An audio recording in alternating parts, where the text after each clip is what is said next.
Então, nós estamos na 17ª aula e o tema de hoje é esse que está aí, ó, imaturidade espiritual. Até quando? E nós vamos estar fazendo um comentário de Apocalipse capítulo 10 completo, do verso 1 até o verso de número 11. Amém, meus amados? Bem, vamos lá. Imaturidade espiritual, até quando? E geralmente nós entramos nos versos do capítulo e vamos debatendo eles. Mas hoje eu vou tratar com vocês primeiro sobre esse tema que está aí, usando um outro texto. E peço a vocês paciência, porque vocês vão entender o porquê que vai ser desse jeito. Nós vamos discorrer todo o capítulo, mas primeiro eu preciso tratar sobre isso que está escrito aí. Imaturidade espiritual até quando? Ok? É muito importante termos esse entendimento para a compreensão do capítulo 10 de Apocalipse. E eu quero ler com vocês o texto da carta aos Hebreus, capítulo 5, verso 11 e verso 12, que diz o seguinte: quanto a isso, temos muito o que dizer, coisas difíceis de explicar, porque vocês se tornaram lentos para aprender. De fato, embora a esta altura já devessem ser mestres, vocês precisam de alguém que lhes ensine novamente os princípios elementares da palavra de Deus. Precisam de leite e não de alimento sólido. A carta aos Hebreus é endereçada ao povo da promessa, o povo que viveu os relatos bíblicos, os judeus, e mais especificamente aos que entenderam que Jesus é o Messias anunciado em toda a Escritura. Então, apenas dando uma pequena contextualização do objetivo da carta aos Hebreus, quem são os hebreus? Os hebreus são judeus crentes daquela geração. Então, essa carta é endereçada para eles, ok? Então, é um povo que tinha aí na sua bagagem, a esta altura que foi escrita a carta, aproximadamente 1.800 anos de convívio com a lei de Deus, com a revelação da palavra de Deus escrita nas mãos para estudar, experiências tremendas desde a saída do Egito. Então, nós estamos falando de um povo que foi formado, que foi levantado através das experiências espirituais e reais com o próprio Adonai Deus e também com ali a palavra estando disponível para eles. E isso tem que ser levado em conta para você entender o porquê dessas palavras aí do autor para este povo, ok? Por isso que ele diz que a esta altura, esses irmãos na fé que estavam lendo essa carta já deveriam ser mestres.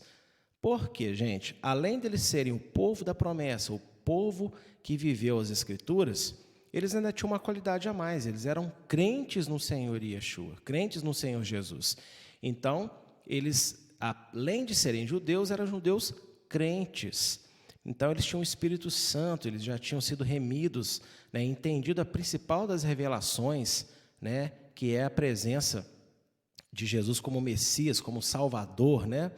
Então, juntando esse pacote todo, o autor de Hebreus, então, lança essa crítica. Vocês deviam ser mestres, mas vocês ainda estão muito imaturos. Baseado nisso que eu falei, portanto, era esperado não só pelo autor da carta, mas também por todos os mestres messiânicos da época e também por Deus, que esta, de todas as comunidades crentes de sua geração, fosse a mais sábia e experiente no estudo e prática da palavra. Inclusive, é o desejo de Deus que Israel seja luz para o mundo. Então, esta comunidade hebreia, a comunidade judaica da época, era esperado da parte do próprio Deus, da parte do autor de Hebreus e, com certeza, da parte dos outros líderes também da época, que eram crentes no Messias, no Senhor Jesus, de que essa comunidade ela fosse usada por Deus para poder explicar as coisas para os outros, e não para ficar ali novamente revendo pontos essenciais e coisas básicas da palavra.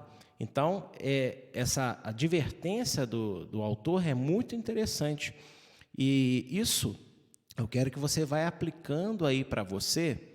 Em que sentido? Quanto tempo você já é convertido?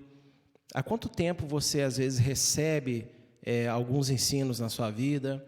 Há quanto tempo você é instruído? E quantas coisas você realmente já mudou? Não estou falando de mudar para que o seu líder veja, para que o irmão veja. Não. Você parar, se examinar e realmente testificar para si mesmo. Isso aqui, verdadeiramente, eu mudei. Aleluia. Né? Então, faça essa análise aí, ok? O autor queria desvendar mistérios maiores sobre o Senhor Jesus. Porém, a imaturidade espiritual da comunidade o obrigou a reensinar os conceitos básicos da fé. A carta de Hebreus ela é escrita num contexto onde o templo tinha acabado de ser destruído por Roma. Então, a fé deles meio que ficou abalada. Eles não tinham compreendido realmente a excelência de Jesus, né? Que, lógico, o templo não só era, mas ainda é importante, tanto que está profetizada a sua reconstrução no futuro. Só que, tendo Jesus, entendendo o papel de Jesus, o templo não seria impedimento para uma vida plena com Deus, porque todos passariam a adorar a Deus em espírito e em verdade, independente do local da adoração. Muita gente pensa que quando Jesus falou isso com a mulher samaritana, que ele estava falando que Jerusalém não é mais importante, e não era nada disso. Não adianta você ter o local correto se a intenção do seu coração estiver errada. Então, uma vez que você tem um local correto, você tem um ambiente correto, isso vai ter valor se você também tiver com o seu coração, com a sua alma no lugar. E é isso que Jesus estava ensinando para a mulher samaritana. Antes de se preocupar com o lugar certo de adoração, você tem que preocupar com o ambiente certo. E qual que é o ambiente certo? Espírito e verdade. Então, o autor de Hebreus ele quer focar nesse assunto com eles. E o início do capítulo 5, ele começa a falar do ministério de Jesus segundo a ordem de Melquisedeque, né, aquele homem que se encontrou com Abraão. Mas ele não pode prosseguir aprofundando muito por causa da imaturidade.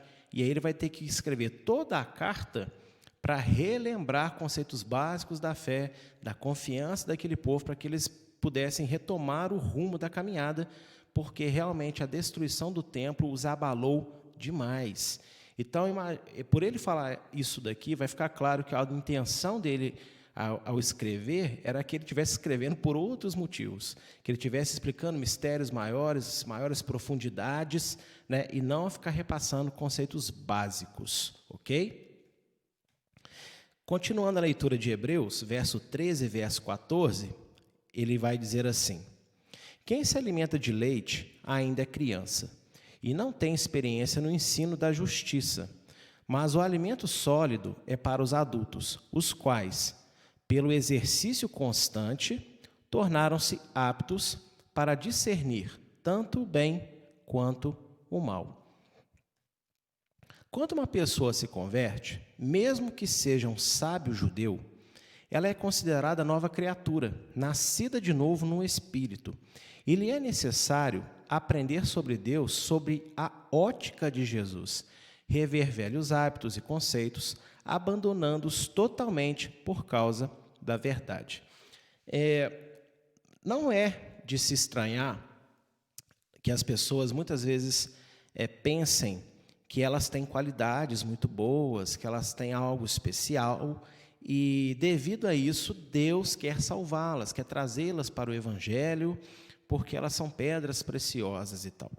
Nós somos preciosos porque nós fomos criados para a glória de Deus. Mas a verdade é que antes do advento de Jesus na nossa vida, nós não temos nenhuma qualidade, ok? Muitas coisas que achamos ser boas, Deus vai se livrar daquilo. Outras coisas que a gente não dava valor nenhum, Deus vai realmente transformar e usar da forma correta.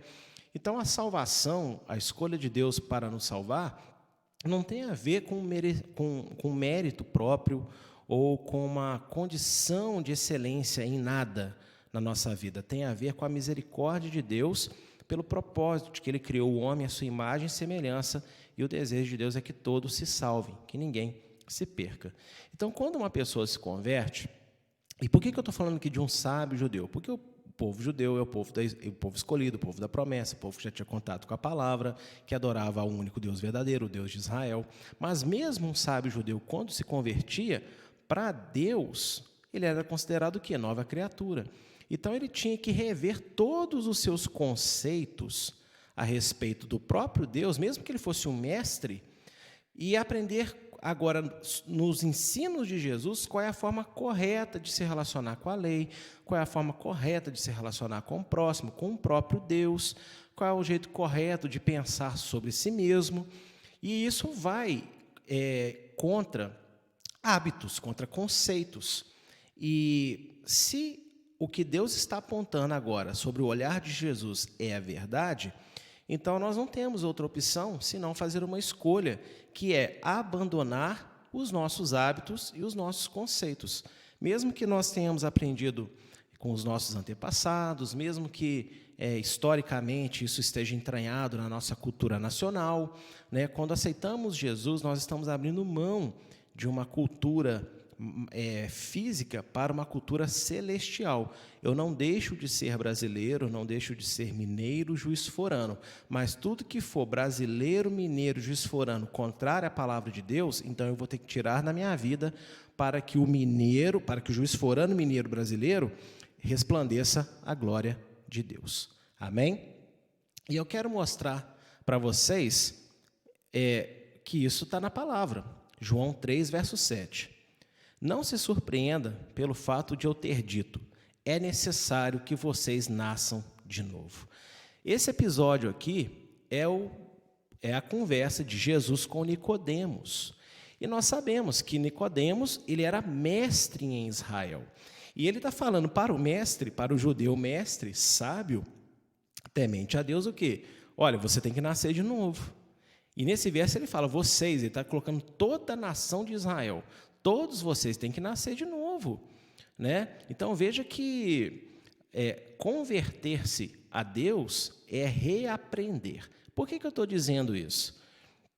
É natural que quando você aceita Jesus e começa a sua caminhada, você tem que aprender coisas básicas, porque você não coloca uma criança, né, recém-nascida para dirigir um carro, né? Você não coloca nenhuma criança de 5 anos, nem de 10, embora em alguns lugares tem pessoas que fazem isso aí, mas deixa para lá isso. Mas você tem idade certa para iniciar alguns processos na vida humana. Então, não é diferente no novo nascimento. Espiritualmente, realmente nós somos tidos como bebês, como crianças. Então, nós temos que aprender tudo de novo, mesmo se você achava que já sabia muita coisa.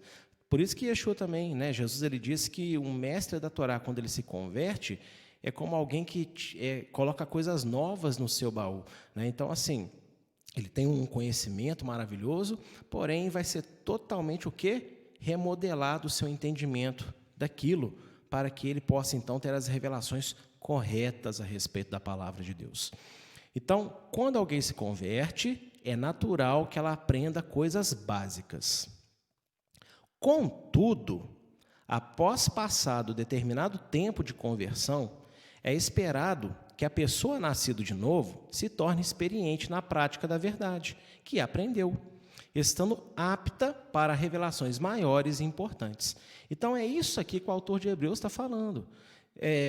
Você tem o tempo de você não sabe direito as coisas, de você reaprender, de você ficar ali um tempo insistindo até que aquilo você realmente domine.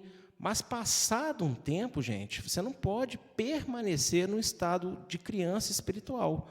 Então, depois de um determinado tempo, Deus vai esperar, então, o quê? Que você tenha experiência com a justiça, com a verdade, né?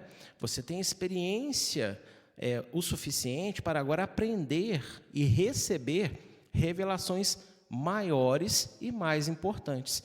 E essa é a crítica do autor no capítulo 5.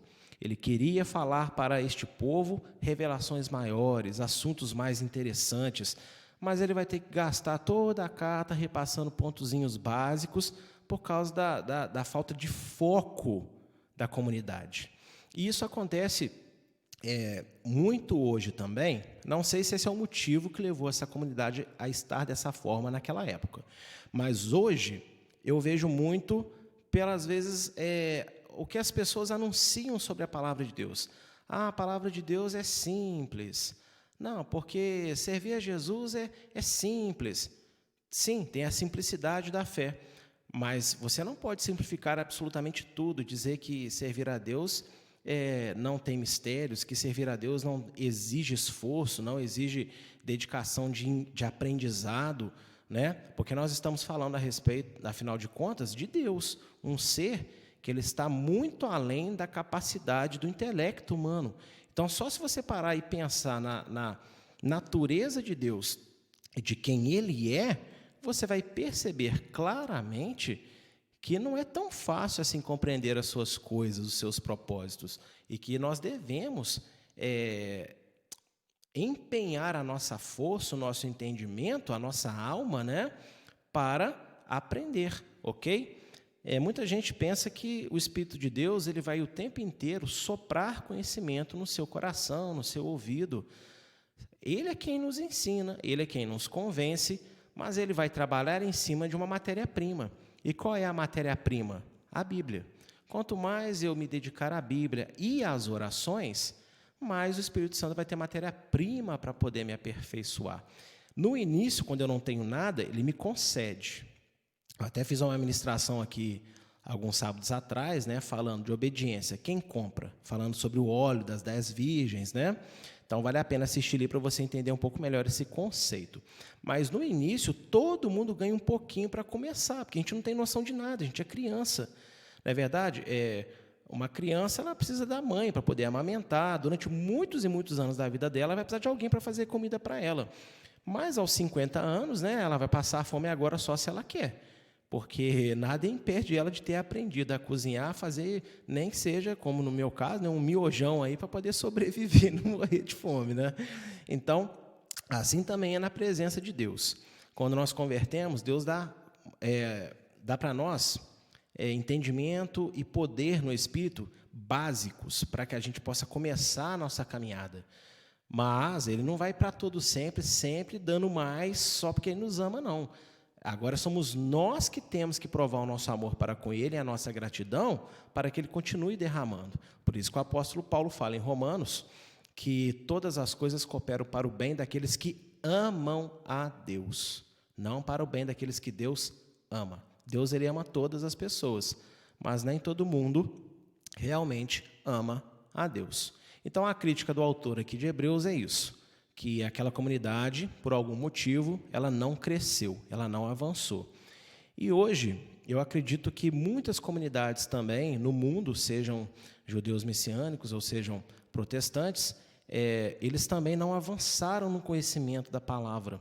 E uma das grandes provas disso é que Apocalipse ainda é um tabu em muitas igrejas. Muitos líderes, muitos irmãos têm medo de estudar, não têm interesse em estudar. Eu mesmo já presenciei algumas pessoas criticando outras porque tentou dar um ensino mais elaborado, nem sei qual era o tema, mas ali foi aconselhado, não, dá o arrozinho com feijão, dá o leitinho, que o povo, ele vai no domingo para isso, é para ganhar leitinho. E eu já vi tanto pessoas falarem isso, conversando comigo, ou às vezes contando situações da sua vida, também já vi até em filmes, né, evangélicos. Então, porque se está no filme é porque deve ser comum, né, a gente ver isso na vida das pessoas. Eu já vi muita gente falar assim, eu não saí de casa para ouvir isso. Eu não saio de casa para ir para a igreja para ouvir blasfêmia, isso eu concordo. Agora, para ouvir repreensão, para ouvir uma palavra dura, se todo domingo é o que Deus quiser, amém, é isso, Ele é Deus, Ele vai colocar isso para nós. Sendo palavra de Deus e não estando pervertido, eu quero o que Deus tem para me oferecer. Então, nós não saímos de casa para ouvir o que a gente quer, a gente sai de casa para ouvir o que Deus quer falar conosco, amém? Então, que isso comece a ficar aí bem entendido aí para você, para que você possa não cair neste erro ou sair deste erro. Então, como diz em 1 Coríntios, né, na instrução da ceia do Senhor, cada um examina a si mesmo. Eu tenho que me examinar, você tem que examinar a você. Nós não temos que examinar uns aos outros, ok? Então, nós temos que nos examinar mediante esse ensino que estamos tendo nessa noite e avaliar a nossa situação diante de Deus. Eu sou experimentado, eu estou experiente ou eu estou menino? Se eu estou menino em tudo, eu estou menino em alguns aspectos, ok? Então, cada um possa fazer a sua avaliação aí. Olha só, na continuação do diálogo com Nicodemos, o que Jesus fala? Eu lhes falei de coisas terrenas e vocês não creram. Como crerão se lhes falar de coisas celestiais? Então, veja que ele critica Nicodemos, ele fala assim, poxa, você é mestre, você não entende isso, né? Ou seja, ele não fala isso para humilhar Nicodemos, ele fala isso para botar o seguinte, olha, você é mestre, mas você tem que nascer de novo, porque, tá vendo? Apesar de você ser mestre, qual é a verdade? Que você não sabe. Então, você é tão mestre assim igual você pensa? Igual te consideram? Entende aqui como é que Yeshua ele é inteligente, como é que ele usa bem as palavras e como ele tem um carinho para poder exortar? E é a mesma palavra do autor de Hebreus. Vocês deveriam ser mestres. Eu queria falar com vocês coisas maiores sobre Jesus, mas eu não posso de falar de coisas maiores, vamos dizer assim, coisas celestiais, porque eu vou ter que falar de coisas terrenas, vou falar de coisas mais simples, né? E isso, gente, é muito importante para nós, ok? Na aula de hoje, tá bom? Vocês vão entender o porquê. O livro de Apocalipse não é como os outros. Sim, toda a escritura sagrada, a Bíblia, é divinamente inspirada, 2 Timóteo 3, verso 16. Mas Apocalipse é a revelação do próprio Deus, o Pai, dada a Jesus Cristo sobre o fim de todas as coisas como são conhecidas hoje, e da instauração do reino celeste, materializado e fundido à terra. Eu quis usar muito essa expressão, porque as pessoas pensam assim, eu vou morar no céu. Não, você não vai morar no céu. A Bíblia não fala em lugar nenhum que você vai morar no céu.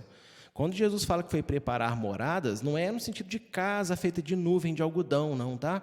É porque ele foi preparar, é no sentido assim, a obra dele, né? Preparar o quê? O momento onde ele vai habitar conosco para sempre.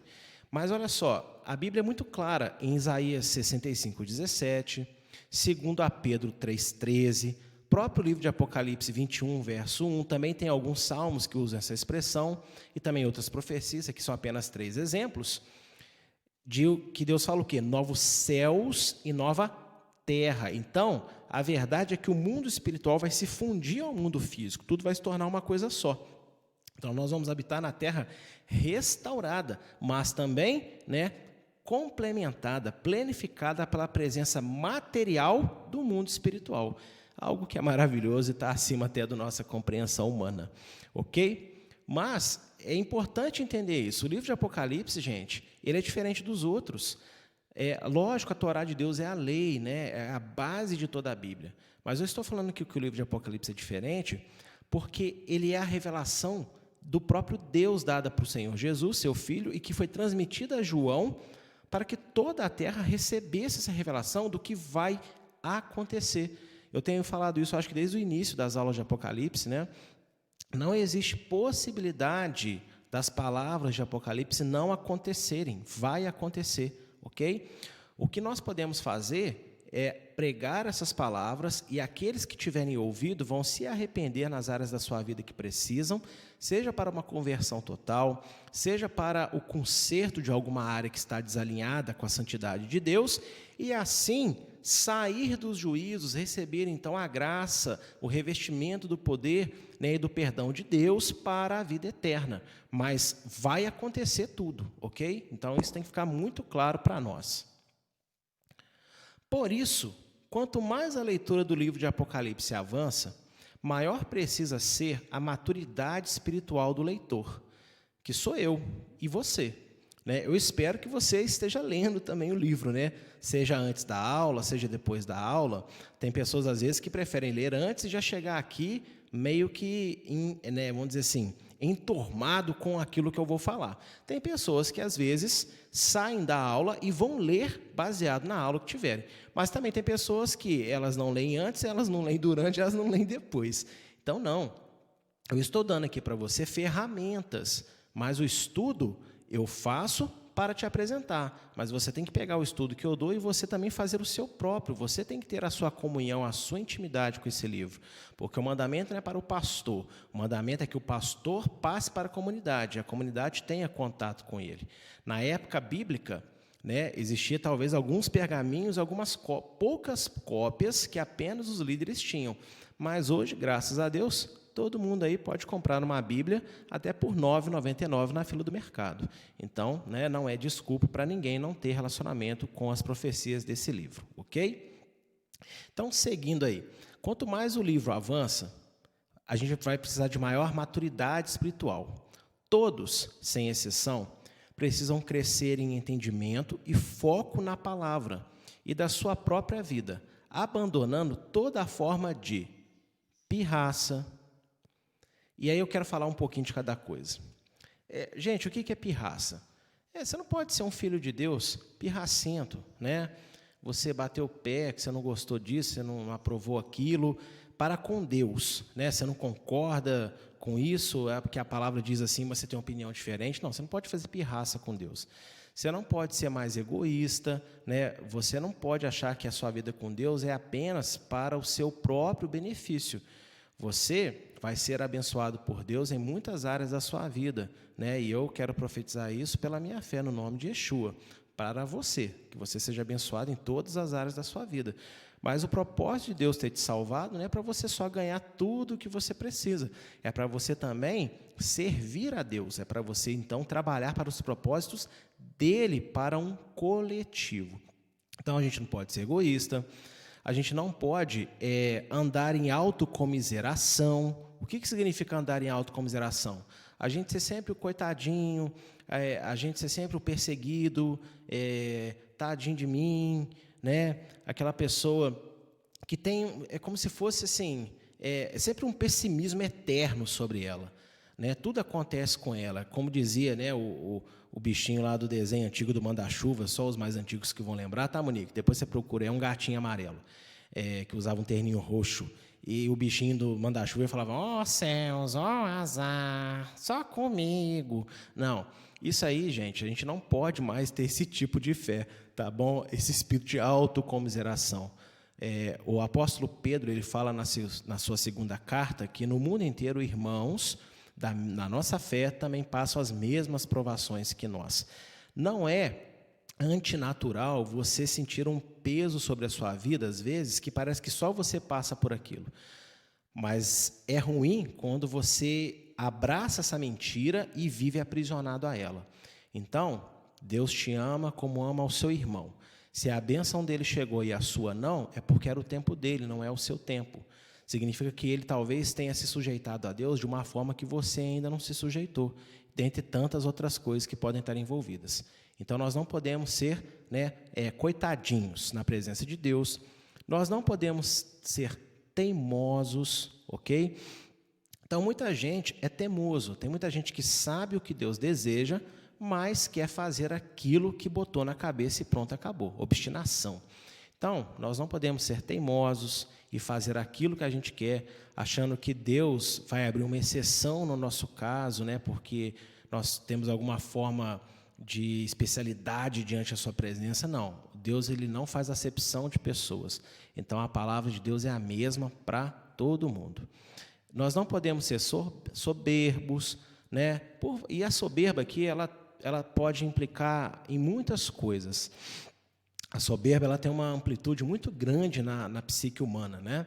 A pessoa pode se achar demais, espiritualmente, materialmente, intelectualmente, mas ela também pode se achar de menos. Eu criei, né, esse termo para falar de uma coisa que Deus colocou uma vez no meu coração, que existe a soberba negativa. Exemplo, Deus fala assim para mim, né, Jimson, você é meu servo.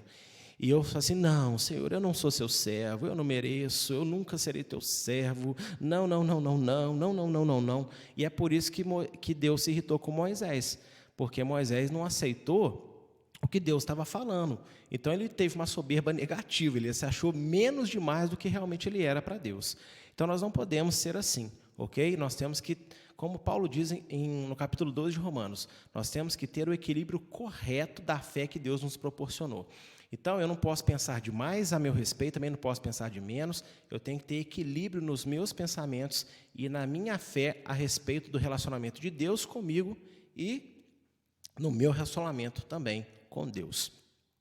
Nós não podemos mais ter falta ou inconstância de fé. E essa segunda palavra foi o que Deus me inspirou, inclusive, para falar sobre esse tema hoje, sobre maturidade espiritual. Por quê? A grande verdade é que cada um sabe como está a sua vida de fé diante de Deus. E muita gente está com uma completa falta de fé e outras tantas estão muito inconstantes. Muito inconstantes. E eu tenho percebido, principalmente durante esse período aí de pandemia, isolamento, que o normal hoje do cristão, daquele que se diz servo de Deus, é estar inconstante. A inconstância tinha que ser pequenos desvios na nossa caminhada. A inconstância de fé ela tinha que ser uma exceção à regra, mas ela está sendo a regra da maioria das pessoas. Mesmo que às vezes elas estejam na igreja, ou no nosso caso aqui na live, posta as coisas, né, falando de Deus, falando da palavra, mas se você ficar ali realmente coladinho com ela no seu dia a dia, você vai ver várias atitudes, você vai ver várias demonstrações de inconstância de fé. E a gente não pode avançar para um entendimento maior das coisas de Deus tendo inconstância ou falta de fé. Nós também não podemos mais viver em autojustificação. O que significa autojustificação? Eu tenho uma dor no pé. A minha dor no pé é o espinho. Eu preciso meter a agulha lá quente para tirar o espinho. Mas aí eu falo, não, é o sapato que está apertando. Não, é porque eu bati na parede. Não, na verdade, porque eu cocei durante a madrugada. Mas a verdade é que é o espinho. Mas eu tenho medo, eu tenho pavor, vai ser dolorido. Eu não quero ter o trabalho de mexer no espinho. Então, eu estou sempre arranjando uma desculpa para aquilo que é verdade. E eu quero falar para vocês, meus amados irmãos, que vocês possam parar de dar desculpas uns para os outros, amém?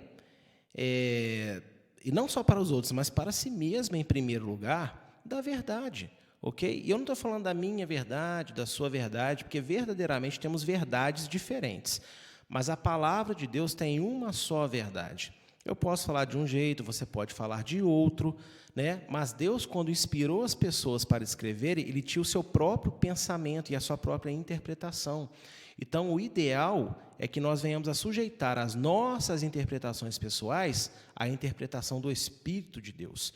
Então, não se justifique. Se algo é errado, aceite mediante a luz da palavra que aquilo é errado. Talvez seja ruim, talvez você vai romper com algum costume muito antigo da sua família, algo que você tinha uma certeza muito, né, com muita convicção que aquilo era certo, mas Deus ele te ama tanto que Ele quer melhorar e mudar todos os seus conceitos. E você nunca pode se esquecer que nós somos seres humanos, nós somos fadados ao erro, ok? Desde o princípio. Então, esteja disponível para aprender de Deus e não a ficar se justificando, ok? No final das contas, todo debate de justificação é mais um dia, mais uma semana, mais um mês, mais um atraso que nós temos para deixar o Espírito Santo transformar a nossa vida do jeito que Ele estava querendo. E nós não podemos mais também ser blasfemos. E existem muitas formas de blasfêmia. Você não blasfema contra Deus apenas quando você fala coisas do tipo, Deus não existe. Não. Às vezes o seu estado emocional, a forma como você se dirige a Deus, mesmo em oração, pode ali te enganar e cegar os seus olhos, ensurdecer os seus ouvidos e você não perceber uma forma muito ruim com a qual você se direciona a Deus, ou até mesmo vive a sua vida na direção contrária à palavra de Deus. Então, a blasfêmia ela tem muitas formas, ok? E nós não podemos ter uma fé blasfema. Ou seja, eu não posso achar que Deus é o que eu penso. Deus ele é o que Ele é. Ele disse isso ao povo de Israel, Ele disse isso a Moisés em Êxodo 3, né, capítulo 3. teu povo vai perguntar teu nome, Senhor. Como que eu falo? O que eu falo que você é? Antes de Adonai, antes de Deus falar o seu nome pessoal, YHWH, né? Yahweh, Jeová, Yahvé, né? Enfim, ele dá um conceito para Moisés primeiro. Falei, olha, Moisés, antes de falar o meu nome para você, você vai dizer para o meu povo que Irie, Asher, Irie. Eu serei o que eu serei, eu sou o que eu sou. Então, Adonai, Deus, ele não é o que nós pensamos a seu respeito. Ele é aquilo que ele é. E nós devemos ser humildes de sujeitar os nossos pensamentos ao ensinamento do Espírito, para que o Espírito de Deus, que é o próprio Deus, possa nos ensinar quem Deus é, e assim os nossos pensamentos agradarem a Deus, porque nós não pensamos distorcidamente, mas pensamos conforme a sua palavra. Olha só o que diz Mateus 13, verso 44. O reino dos céus é como um tesouro escondido num campo. Certo homem, tendo-o encontrado, escondeu-o de novo e, cheio de alegria, foi, vendeu tudo o que tinha e comprou aquele campo.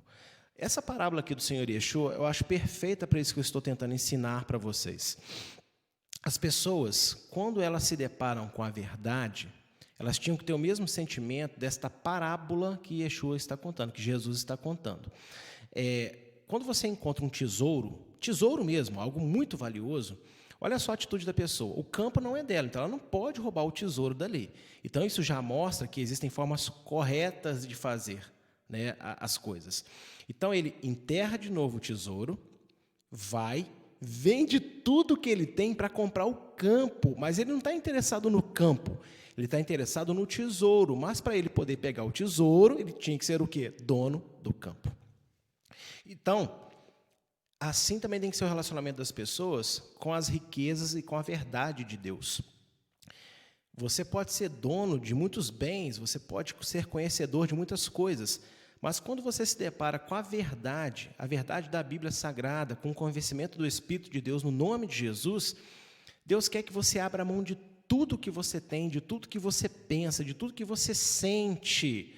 Por quê? Porque aquele tesouro vai valer a pena. Ele vai te dar novos sentimentos, novos pensamentos, novos conceitos, né? E ele vai te aperfeiçoar. Então, para que a gente possa crescer, avançar, ter maturidade espiritual diante da presença de Deus, nós temos então que estar disponíveis a sempre abrir mão do que nós pensamos ser precioso para poder obter verdadeiramente aquilo que tem valor, que é as riquezas do reino de Deus. Eu quero falar aqui um pequeno conceito que eu não me recordo agora se ouvi alguém em algum momento falar ou se foi um pensamento que Deus me deu em algum momento da minha caminhada na presença dEle, porque desde o início eu sempre fui muito em enterros, sempre em velórios, né? E Deus sempre me colocou para dar uma palavra de conforto para a família. E eu tenho isso comigo já há muito tempo, né? Nem me lembro quando mais começou. Mas eu sei que toda vez que eu vou no cemitério, eu lembro desse conceito entranhado no meu coração, que a nossa vida, ela nada mais é que um tracinho entre duas datas. A data do nascimento e a data da morte. E nós somos o quê? Nós somos aquele pequeno tracinho que separa o dia que nascemos e o dia que morremos. Então, a nossa vida é como um sopro nessa terra. Por isso, a gente não pode viver só para isso aqui. Nós temos que entender e realmente crer que existe mais. Existe uma vida eterna que está por vir. E a forma como eu me relaciono com a verdade de Deus aqui vai determinar como vai ser, então, a minha eternidade, este traço que nunca vai acabar. Eternidade significa que não tem dia, noite, não tem madrugada, não tem amanhã, não tem hoje. É eternidade, é para sempre, como Deus é para sempre. O tempo é criação de Deus. Deus não está sujeito ao tempo, Ele usa o tempo conforme os seus planos. E um dia nós também habitaremos fora do tempo. Mas como será a nossa vida fora do tempo? Na presença dEle, porque aqui nós fomos humildes e abrimos mão de tudo para estar com Ele, ou será afastado dEle, porque nós insistimos em nos relacionar com Ele da forma como os homens ensinam, mas não da forma como a palavra dEle aponta verdadeiramente. Então, eu quero deixar esse pensamento, essa reflexão aí para você. Amém? Até quando seremos imaturos quanto ao reino de Deus, buscando apenas os nossos interesses?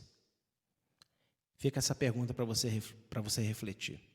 E afinal, a salvação é real ou é apenas uma distração? Existe um ditado dos filósofos atuais, e eu confesso aqui que eu não sei a fonte desse ditado, se é uma criação contemporânea ou se é uma citação, né, de algum sábio antigo, mas que diz o seguinte: a religião é o ópio do povo. E não é falar desta frase no sentido de instituição religiosa, mas no sentido da fé no sobrenatural. Então, muitas pessoas que se dizem crentes no Senhor, que se dizem servos de Deus, às vezes se relacionam com as coisas de Deus, com a palavra, como se está escrito, é Bíblia, mas hoje em dia não é bem assim. Não, isso não é dessa forma. Então, gente, é uma decisão de fé que temos que fazer. Afinal de contas, a salvação ela é real? Ou é papo de pregador apenas para, vamos dizer assim, fazer você ficar conformado com a vida que você leva, né? Principalmente a falta, a ausência, e te distrair, né, para você tocar o barco? Será que é isso que é salvação? Porque eu acho que tanto pessoas que ensinam quanto pessoas que recebem o ensino, muitas atualmente, às vezes tratam este assunto como sendo apenas uma distração. E não é. Salvação é real, mas é uma experiência de cada um de nós. Eu costumo dizer que milagre não gera fé, mas fé gera milagre. Por isso que o Senhor Jesus falava, quando Ele operava na vida das pessoas: a tua fé te curou, a tua fé te salvou. Eu já vi muitas pessoas receberem milagres sobrenaturais e continuarem endurecidas em relação a Deus. Então, o milagre, ele não gera fé, mas a nossa fé nos permite viver os milagres de Deus e também nos aproximarmos, sermos transformados daquilo que Deus deseja. Então, a salvação, ela é fé. Você pode e tem o direito, Deus te deu o livre-arbítrio de escolher acreditar no que você quiser, mas nem tudo que você escolhe acreditar vai fazer uma diferença na sua vida. Agora, a salvação que vem através do Senhor Jesus não faz apenas a diferença, é toda a diferença, para mim e também para você. Então, eu estou aqui apenas falando, né, é o meu papel como pregador da palavra, mas é o Espírito Santo que convence e é você que tem que decidir se você vai ouvir, se você vai pelo menos pensar sobre o assunto, né, e convidar a Deus: Senhor, quebra os meus conceitos, quebra as minhas reservas, quebra o meu eu e me ensina aquilo que está no teu coração. Me ensina a verdade sem nenhuma influência externa. E eu tenho certeza que o Senhor Deus Adonai, Ele vai fazer isso por você. Pode ter certeza disso. Agora sim, uma vez que você entendeu sobre a importância de maturidade, eu vou entrar com você no livro de Apocalipse, tá bom? Porque esse capítulo 10, gente, ele é um capítulo assim, bastante misterioso. E vocês vão perceber o que significa ter maturidade espiritual. Verso 1 do capítulo 10. Então vi outro anjo poderoso, que descia do céu, e ele estava envolto numa nuvem, e por cima de sua cabeça estava o arco celeste. A sua face era como o sol, e suas pernas eram como colunas de fogo. Aqui é só uma pequena explicação. A versão João Ferreira de Almeida, né, ela não usa arco-íris, eu também evito de usar, porque a palavra íris, ela não é de íris do olho não, viu? Ela é da deusa Íris, ok? Então, o arco não pertence a essa deusa, o arco é criação de Deus. E há um mandamento na Torá muito claro que o nome de outros deuses não deve estar sequer na sua boca. Então, por isso que eu procuro dar sempre preferência para arco celeste, arco santo, ok? Ao invés de expressar o nome da deusa Íris, que é um mandamento da lei de Deus, o qual eu respeito e sigo. Este anjo poderoso, embora alguns intérpretes pensem que é Jesus, possui outra identidade que será desvendada nos versos seguintes. Gente, nas minhas pesquisas pelo livro de Apocalipse, nos estudos que eu fui levado a fazer para ministrar essas aulas, eu vejo que há muita confusão de alguns intérpretes e estudiosos, né, e professores de Apocalipse, que Jesus, ele já foi, o próprio Jesus, ele já foi os 7 trovões, ele é esse anjo, ele foi um outro anjo, ele já foi o cavaleiro. Então, assim, tudo que começa a ficar glorioso demais, as pessoas pensam, não, esse aqui também é Jesus. Não, Jesus, ele continua ainda na mesma posição, à destra de Deus, com o livro na mão, o qual ele foi achado digno de romper os seus selos, tá bom? Então, este anjo aqui, ele é outro, e nós vamos ver a identidade desse anjo hoje, ok? Pernas como colunas de fogo expressam a autoridade e poder de sua obra. Algumas traduções, na verdade a maioria das traduções em português falam pés. Só que pé, gente, não é coluna, ok? A palavra no grego, ela pode ser usada tanto quanto pé quanto perna. Mas no hebraico, né, esta palavra também, ela é perna. Ok? Então, a perna, pensa, olha para si mesmo aí, né? Ou se você não está me ouvindo e não tem as pernas, é por algum motivo, pense em alguém que você já viu, então, que tem as 2 pernas completas. As pernas são como colunas, o pé não, ok? Então, as pernas aqui de fogo, né? Está demonstrando a autoridade, ok? Da obra desse anjo. Face como o sol indica que a santidade do próprio Deus resplandece nele. O próprio Senhor Jesus, né, ele também tem essa característica, a face forte como o sol. Moisés descendo do monte, lembra que as pessoas não conseguiam olhar diretamente para ele por causa da intensidade do brilho da glória, ou seja, também era forte como o sol, mesmo que não estivesse escrito dessa forma na Torá, mas nós podemos entender dessa forma, porque o sol realmente ninguém consegue ficar olhando diretamente para ele. Então, aponta que este anjo, né, ele resplandece a santidade do próprio Deus. Então, ele não é um anjo qualquer, ele é um anjo diferenciado, okay? Ele é um anjo especial. E sabemos que existem ordens celestes no céu. E o arco celeste relembra a aliança de misericórdia dada a Noé, de que não seria destruída a humanidade em sua totalidade. Gente, o que significa o arco nos céus que nós vemos depois da chuva? Toda vez que eu vejo esse arco, eu sempre lembro não do sacrifício de Noé, mas eu lembro do que Deus fez uma aliança com Noé, que não iria destruir toda a humanidade. E ele, Noé e seus filhos, é a prova disso. Deus, em vez de destruir todo o mundo por causa do pecado, ele reconstruiu a humanidade através de Noé.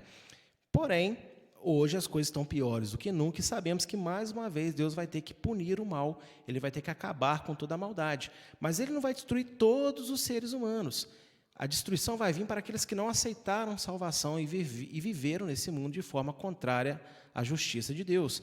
Então, esse anjo que ele carrega acima da sua cabeça, né, este arco santo, né, como se fosse uma auréola, né, do arco de Deus, vem mostrar para nós que a sua obra, embora a gente tenha lido já muitas tragédias em Apocalipse, o objetivo de Deus não é destruir, o objetivo de Deus é purificar. E aqueles que não quiseram ser remidos pelo sangue de Jesus, infelizmente eles vão entrar então na turma da destruição. Mas Deus, ele vai fazer isso para limpar o mundo de toda a maldade. Todos os assassinatos, todas as mortes, todas as injustiças, todas as doenças, elas vão acabar. O próprio livro de Apocalipse diz que não haverá mais choro. Sabe aquele choro de alegria que a gente tem às vezes quando uma coisa muito boa acontece? Nem esse choro vai existir. Porque, na verdade, eu estava pensando sobre isso outro dia. O choro da alegria é porque está havendo o quê? Um desabafo da alma, na verdade, uma frustração, uma dor muito grande que está sendo vencida, né? Então, a gente meio que chora emocionado por algo muito ruim que está acabando, né? Então, nem esse choro vai existir, vai ser literalmente alegria para todos sempre, ok? Neste ponto, ou seja, neste ponto do livro que eu estou ensinando, a partir do capítulo 10, deve haver sabedoria de todos que estudam este livro para evitar o misticismo exagerado e as revelações forçadas. Nem tudo poderá ser entendido, e esta é a verdadeira fé, acreditar acima da racionalidade. Gente, não que antes, né, a gente não precisa de ter sabedoria, só que se você não tiver muita maturidade espiritual para aceitar que nem tudo se explica, você vai começar a entrar, às vezes, em teorias de conspiração, em afirmações, não, porque a marca da besta é isso, a marca da besta é aquilo. São coisas que parecem fazer muito sentido para a racionalidade humana, mas não é o que a Bíblia fala. Então, a gente tem que ter uma maturidade para aceitar que aquilo que não tem explicação, não tem explicação, mas é divino porque foi Deus que inspirou, e a Bíblia vem das mãos do próprio Deus para a nossa vida. Essa é a maior fé que pode existir. Deus, veja, você vai entender o meu raciocínio, ok? Deus, eu acho que ele é um pouquinho maior do que tudo que existe, né? Como eu sempre gosto de dizer, o universo é um grão de areia na mão de Deus. Então, imagina o tamanho desse Deus. Pois é, ele é maior do que isso ainda, pode ter certeza. Então, qual é a obrigação que Deus tem de explicar alguma coisa para alguém? Deus não tem obrigação de explicar nada para ninguém, ele é Deus, ele faz o que ele quiser, ele é Deus. Ele poderia ser mau, ele poderia tocar o terror, ele poderia ser treva pura. Quem quer falar para ele que ele não pode? Mas ele não é isso, ele deixa claro, ele é amor, ele é luz, ele é misericórdia, ele é bondade. Deus é tudo de bom que existe. E toda maldade é a ausência dele, ok? Em toda a criação. Então Deus é bom, nós temos essa certeza. E Deus, sendo bom, ele não precisa se justificar com ninguém. Mas pela graça dele, pela misericórdia dele, gente, quantas explicações nós temos aqui dentro da palavra para tudo que cerca, para que rodeia a nossa vida. Vocês concordam comigo? Então, Deus, não precisando de explicar nada para ninguém, ele deixa tanta coisa explicada. E olha, eu não estou dizendo só em questão de Bíblia, não. Ele concedeu sabedoria aos homens na matemática, na química, na biologia, na física, para que a gente entenda alguns mistérios da criação, para que a gente possa desenvolver e ter tudo que a gente tem hoje. Essa live está acontecendo porque Deus deu sabedoria para um ser humano iniciar um estudo e foi evoluindo, e foi indo de homem para homem até chegar no ponto que a gente pode fazer essa transmissão ao vivo, com um atraso de pequenos segundos entre o que eu estou falando e o que você está recebendo, que a gente trata como comum. Mas se você parar e pensar um pouquinho, é uma absurda maravilha de Deus. Mas esses cálculos que os homens fizeram num papel, num quadro branco, num quadro negro, né? Se Deus expôsse a forma como ele vê a matemática, eu acho que nenhum cientista ia dar conta. Então, ele teve misericórdia. Criou ali uma linha de pensamento humano para a gente poder dominar algumas coisas. Porém, muitas outras não vão ter explicação. Ponto e acabou. E a verdadeira fé é a minha forma de pensar, mas eu creio que a minha forma de pensar ela é bíblica, tá bom? Então, eu quero transmitir para vocês a minha forma de crer. A maior fé não é quando a gente entende e faz. A maior fé é quando você confia e faz, mesmo sem entender.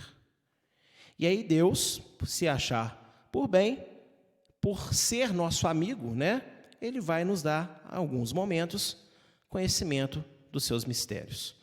Então, o meu desejo sincero para todos que me assistem é que vocês possam confiar em Deus acima da sua racionalidade. Olha só, Jó 42, a parte B do versículo 3. Eu acho muito incrível, né, que já é a conclusão do livro. Jó já tomou as cajadadas de Deus, né? Aí ele fala, olha só, porque ele passou o livro inteiro debatendo com seus amigos sobre a justiça de Deus. E aí, olha a palavra dele que linda.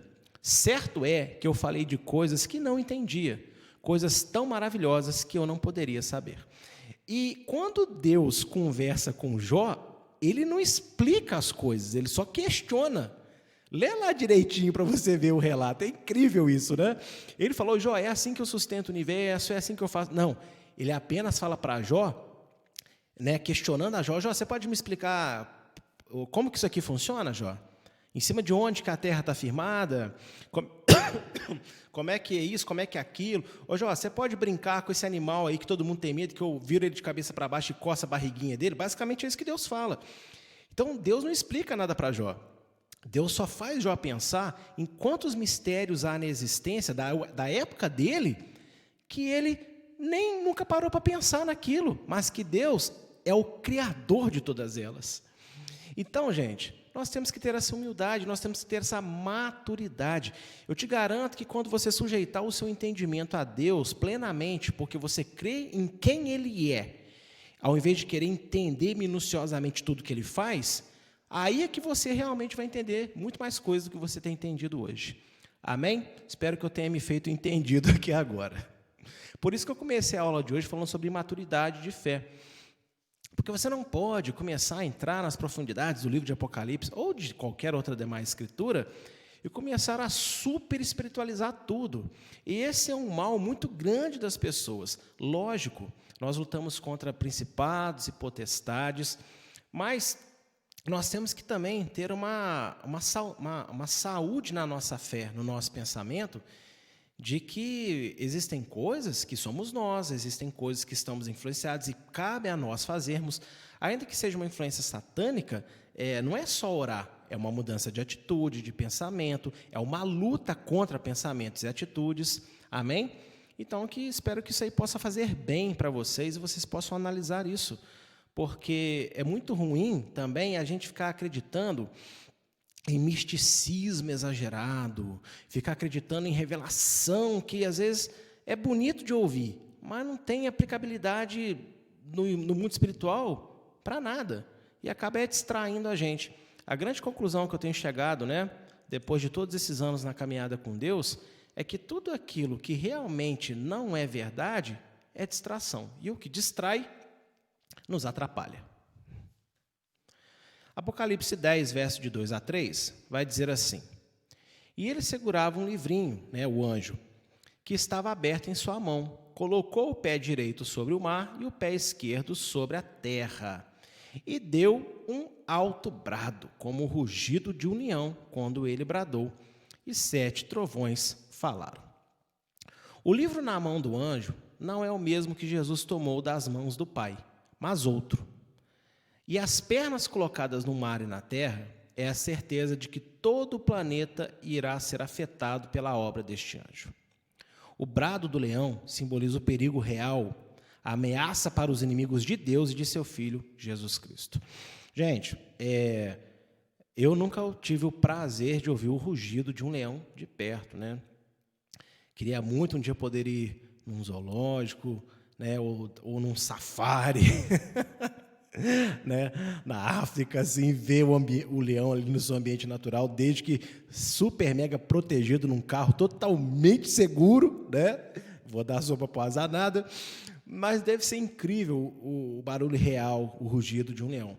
Mas eu assisto muitos documentários, eu gosto muito de ver sobre a vida animal, e eu sempre falo isso aqui para vocês. Na terra, o meu animal preferido é o leão, no mar é a orca. E o leão, segundo todos os documentários que a gente assiste, o rugido dele, ele ecoa na savana por até 5 quilômetros. E o rugido dele não é aquela cena cinematográfica do Rei Leão, não, nada disso. Ele geralmente, quando ele vai rugir, ou ele está andando, ou então ele se deita num local estratégico, que fica meio que aberto para as planícies, e começa a rugir, fica um tempão rugindo, para quê? Para que os seus inimigos saibam que aquele território tem dono, não está abandonado, e aquilo vai amedrontar os invasores. Então, este anjo, bradando como leão, ele está bradando para a humanidade pecadora, que Deus está se levantando para dar fim a tudo, para combater contra os inimigos de Deus e os inimigos de seu Filho. Ou seja, não só demônios, mas também os seres humanos que rejeitaram a misericórdia, a graça, a salvação de Deus. Como diz em Tiago, amigos do mundo. Os 7 trovões diante de Deus, a ira divina, reagem ao brado do anjo, pois ele é incumbido da guerra. Gente, os 7 trovões aqui não são seres, é uma linguagem. Por quê? Quando uma tempestade vai começar, ou está acontecendo, o que faz você tremer? Não é só a intensidade da chuva, mas gente, é quando o trovão ele rasga, dá aquele brilho, e passam 5, 10 segundos, aí vem um barulho. Gente, esses são os mais perigosos. Não sei se você já teve essa sensação, eu aqui na minha casa já tive essa sensação. Tem horas que parece que a minha casa vai rachar no meio de tão intenso que foi aquele trovão. E 7 é o número de Deus. Então, a ira de Deus está sendo respondida ao brado desse anjo, ou seja, é só uma confirmação de que este anjo ele vem incumbido da autoridade do próprio Deus e do seu Filho Jesus Cristo. Olha só, né, continuando a leitura, o verso 4 do capítulo 10. Logo que os 7 trovões falaram, eu estava prestes a escrever, mas ouvi uma voz do céu que disse, enrolei minha língua, cele o que disseram os 7 trovões, e não o escreva. Gente, olha só, os trovões falaram, ou seja, Deus falou algo aí. Lembra do episódio da entrega da Torá, em Êxodo 19, trovões, e as pessoas viam vozes. Esses trovões é nada mais é que a voz de Deus, é a voz da ira de Deus sobre todo o pecado de toda a história humana. E ele falou algo que João já estava pronto para escrever, mas aí foi falado o quê? Não escreva, cele. Ou seja, você ouviu, você sabe, mas não é todo mundo que pode saber. João recebeu a revelação completa, mas não lhe foi permitido transmitir aos seus leitores, pois nem tudo pertence a todos. Lembra quando eu falei de maturidade de fé? É por isso, gente. Então, qualquer pessoa que chegar, olha, eu tive uma revelação que os 7 trovões falaram isso. Desculpa, eu vou ter uma tendência muito grande a não acreditar, porque foi dado ordem para João não escrever, porque não é lícito aos homens saberem o que ele ouviu.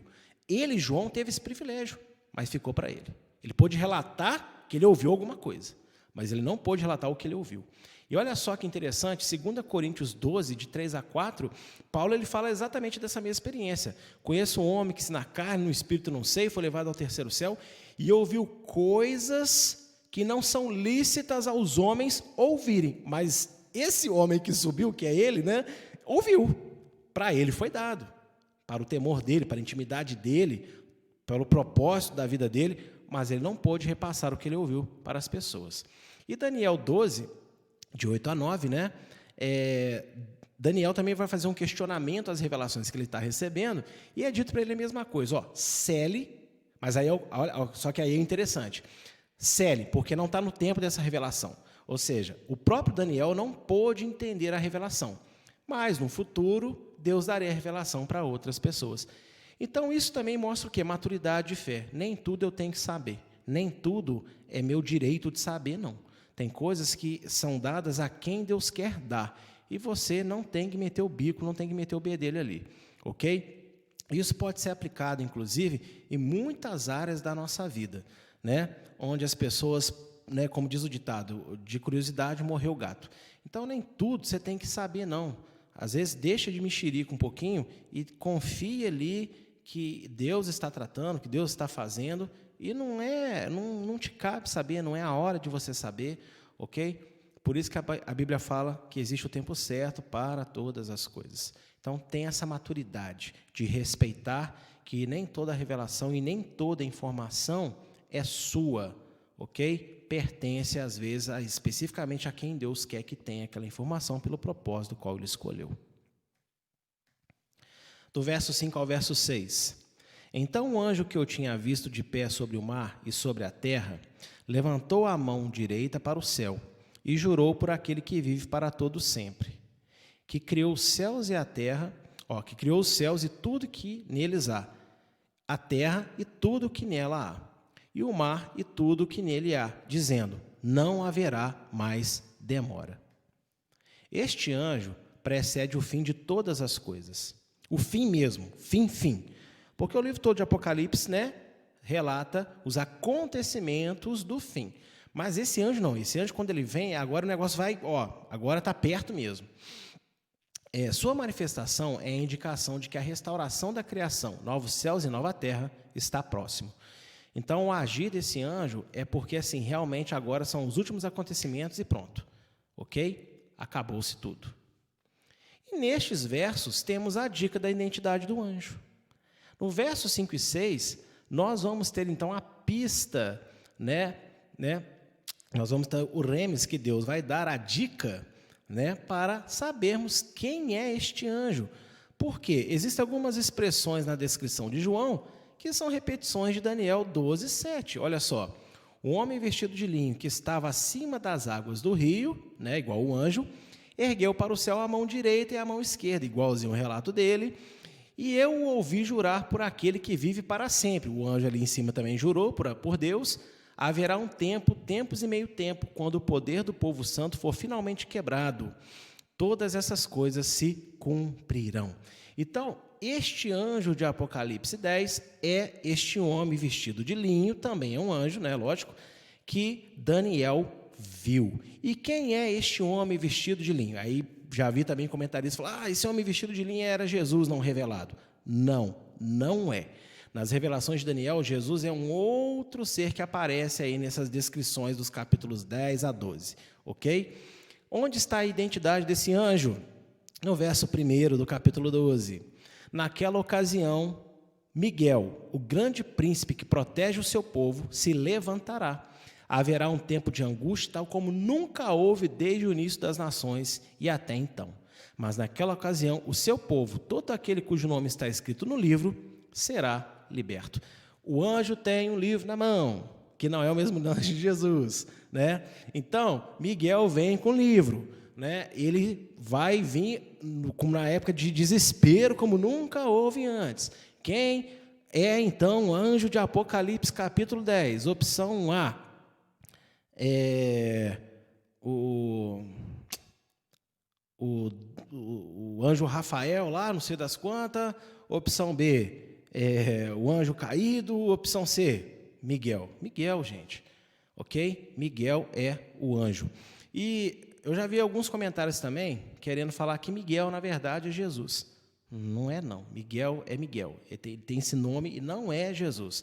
É porque a glória dele é uma glória, vamos dizer assim, num nível muito elevado.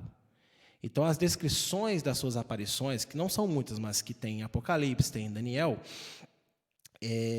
muitas vezes vai apontar a uma glória parecida com a do próprio Senhor Jesus. Mas é porque Deus permitiu, ok? Mas Miguel é sujeito a Jesus, tá? Não se esquece disso, não. Ele também adora ao Rei dos Reis e Senhor dos Senhores. Então, a identidade do anjo, de Apocalipse 10, é o anjo Miguel. E aí tem um detalhe aí que eu vou discorrer com vocês, tá? Verso 7. Mas, nos dias em que o sétimo anjo estiver para tocar sua trombeta, vai se cumprir o mistério de Deus, da forma como ele o anunciou aos seus servos, os profetas. Miguel segue dizendo, essa fala ainda é de Miguel, né? O mesmo anjo está falando no versos 5 e 6. Miguel segue dizendo que a sétima trombeta, tocada pelo sétimo anjo, é a revelação completa do Evangelho, mistério de Deus. E isso você vai ver lá em 1 Coríntios 4, verso 1, também tem outros textos, mas essencialmente o Novo Testamento todo e também algumas profecias vai apontar que o mistério de Deus é o quê? A revelação, a salvação, é o fim de todas as coisas, ok? É a remissão da criação. Esse é o mistério de Deus que está sendo citado em Apocalipse. E a sétima trombeta, gente, quando ela tocar, acabou. Por isso que tem muitos acontecimentos entre o sétimo toque aí, tá bom? A revelação de que o anjo é Miguel envolve mais do que o conhecimento de seu nome, mas a plenitude quanto ao mistério de Deus. Mas, pastor, você acabou de explicar que o mistério de Deus é a salvação. Então, o que mais pode haver nisso aí? Vocês lembram que eu li no verso 1 de Daniel 12, que falava o quê? Que Miguel é o príncipe do seu povo. Eu quero ler um verso aqui também do capítulo de Daniel, que você vai entender mais claramente. Ó. Agora, Daniel 10, do 20 ao 21, quando o anjo vai falar com Daniel, ele é impedido, né? Tem uma guerra ali nas esferas celestiais, e olha só o relato do anjo. Então, né, Daniel falando, o anjo me disse, você sabe por que vim? Vou ter que voltar para lutar contra o príncipe da Pérsia e, logo que eu for, chegará o príncipe da Grécia. Mas antes lhe revelarei o que está escrito no livro da verdade. E nessa luta ninguém me ajuda contra eles, senão Miguel, o príncipe de vocês. Aqui, príncipe, você tem que tomar no sentido do quê? Do responsável, o principado. Quando você fala principado, as pessoas pensam só em demônio, né? Não, principado é que ele é um príncipe celestial nas esferas angelicais, responsável. E o príncipe Miguel, ele é responsável por vocês. Quem são vocês? Ah, é a igreja do Senhor. Não. Romanos 11, 25 a 26. Irmãos, não quero que ignorem este mistério, para que não se tornem presunçosos.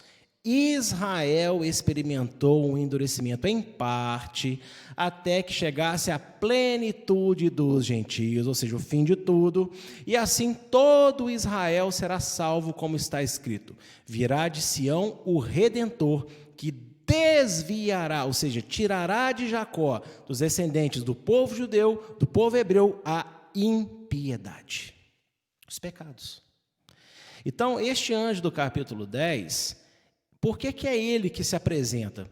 Porque os capítulos seguintes de Apocalipse, se você não entender de uma vez por todas o papel de Israel, do povo judeu, no plano de redenção de Deus, vai vir heresia atrás de heresia, interpretação errada atrás de interpretação errada. Miguel, ele é o anjo, ele é o príncipe de Israel. Ele é o anjo responsável por guardar a nação de Israel. Ok? E aqui, o mistério é a salvação, o evangelho, mas também é o quê? O plano perfeito de Deus na Bíblia para o seu povo sendo finalmente concretizado. Este é o mistério dos mistérios, porque é a maior luta hoje, né, que a igreja talvez tenha que enfrentar no campo das ideias, que o judeu matou Jesus e por aí foi. Mas não é bem assim, amém? Por isso que nós insistimos na importância de orar por Israel, de você entender o que é Israel, é um povo, a importância desse povo. A maior parte do povo ainda não aceitou Jesus, mas isso tudo faz parte de um plano, e este mistério será totalmente desvendado. E enquanto ele não é desvendado, infelizmente, não seguiram o conselho de Paulo em Romanos 11, e a igreja se achou no lugar de Israel, tomou as promessas. Onde está escrito Israel no Antigo Testamento, você entende a igreja. A parte das promessas boas a gente toma posse, a parte da obediência, o castigo era para eles. Deus ainda vai fazer muita coisa, mas é só para cumprir palavra física, mas nós é que temos as promessas espirituais, e por aí vai. Não caia nessa falácia, não caia nesse engano, ok? Pensa direitinho nessas palavras aí. Verso 8 ao verso 11. Depois falou comigo mais uma vez a voz que eu tinha ouvido falar do céu. Vá, pegue o livro aberto que está na mão do anjo, que se encontra de pé sobre o mar e sobre a terra. Assim me aproximei do anjo e lhe pedi que me desse o livrinho. Ele me disse: pegue-o e coma-o. Ele será amargo em seu estômago, mas em sua boca será doce como mel. Peguei o livrinho da mão do anjo e o comi. Ele me pareceu doce como mel em minha boca, mas ao comê-lo, senti que o meu estômago ficou amargo. Então me foi dito: é preciso que você profetize de novo acerca de muitos povos, nações, línguas e reis. Ou seja, vocês entenderam? A voz do céu mandou ele pegar o livro, ele comeu o livro. Quando ele comia, era um gosto muito bom, mas quando bateu no estômago, bateu na pança do profeta, ficou meio estranho ali, ficou amargo, deu uma sensação muito ruim, né? E foi dito para ele que ele teria que profetizar. Assim como os profetas Ezequiel, em Ezequiel 3 você vai ver um relato exatamente igual dessa questão de comer um livro com sabor de mel, mas que a ingestão não é muito boa. E Jeremias 15, sentiram a doçura do mel, que é a alegria da experiência com Deus, mas que após digerido, traz o peso e a tristeza do que acontecerá devido à ira do Senhor. Também João, ou seja, assim como Ezequiel e Jeremias comeram e sentiram a alegria da experiência, também tiveram a tristeza da ira de Deus que estava sendo anunciada. João também sentiu a mesma coisa. E isso testifica que ele, João, foi o último profeta bíblico. Esse relato aqui, eu acredito que ele foi dado para nós mais especificamente para a gente entender que realmente o livro de Apocalipse é uma profecia. E João, ele é um profeta igual aos profetas do Primeiro Testamento.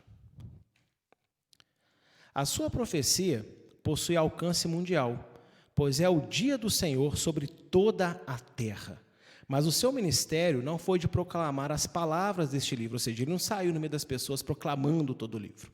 O ministério dele foi de testemunhar e registrar para o estudo dos interessados. E olha só, isso aconteceu lá na ilha de Patmos, mas nós estamos aqui hoje no Brasil, ouvindo a profecia e estudando a profecia. E aqui eu quero falar para vocês sobre Lucas 8, de 9 a 10. Por quê?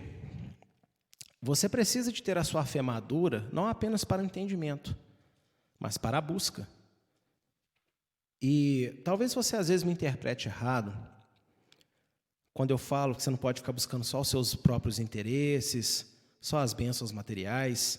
Talvez muita gente me tenha como uma pessoa contrária às bênçãos e aos milagres. Muito pelo contrário, quem anda comigo sabe que eu oro fervorosamente para que isso aconteça sempre.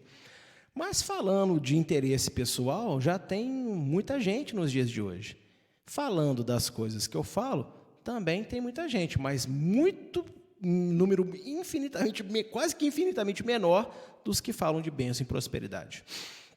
Então, o próprio Senhor Jesus ele fala que a gente não deve ficar ansioso pelas coisas da vida, mas buscar em primeiro lugar o seu reino e a sua justiça. Então, eu acredito de todo o meu coração que quanto mais nós aprendemos o que é correto e amadurecemos a nossa espiritualidade, as nossas bênçãos naturalmente vêm sobre as nossas vidas, porque é o que Jesus prometeu, o que a Bíblia inteira tenta dizer, né? As pessoas focam muito nos milagres de Jesus, como se essa fosse a pregação do Evangelho. Falar dos milagres dele é necessário para a gente saber quem é o nosso Salvador, a obra que ele fez, mas os milagres também são uma testificação de quem ele é, o Messias, o ungido de Deus, Atos 10, 38, para libertar os oprimidos do diabo, para libertar as pessoas da condenação ao inferno e transformá-las em filhos de Deus. Então, quanto a esta profecia, é obrigação nossa estudar.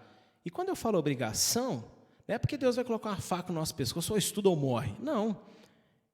Depende de como a gente se relaciona, do que a gente pensa sobre Deus. Quando as pessoas são imaturas, elas acham que não é necessário. Ah, não, isso não é para mim. Como não é para você, querido? Está na Bíblia para todo mundo, ok? E Apocalipse é a revelação do fim. E você sabe quando que vai chegar todas essas coisas?